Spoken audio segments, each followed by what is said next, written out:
Price the lord. June 16వ తేదీ 2025. ఈరోజు దేవుని వాక్యం. నిరీక్షణ గలవారై సంతోషించుచు, శ్రమయందు ఓర్పు గలవారై, ప్రార్థనయందు పట్టుదల కలిగి ఉండుడి. రోమీయులకు రాసిన పత్రిక 12వ అధ్యాయం 12వ వచనం.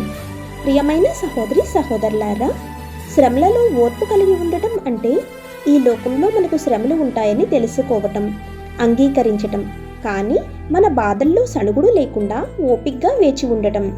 ఆయన బలం జీవితంలోని ప్రతి కష్టాన్ని అధిగమించడానికి సరిపోతుందని తెలుసుకుని మనం ధైర్యంగా ఉండాలి.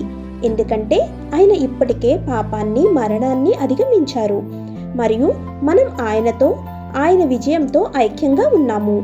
ఆశలో ఆనందించటం అంటే దేవుని వాక్యంలో ఆ దృఢమైన హామీని కలిగి ఉండటం. దేవుని వాక్యం సత్యమైనది. రాబోయే యుగాల్లో పరలోకంలో మన మహిమ నిరీక్షణ మనకు భద్రపరుస్తుందని తెలుసుకోవటం. మన ఆశ క్రీస్తు శిలువపై నమ్మకం ఉంచటం. ఆమేన్. God bless you.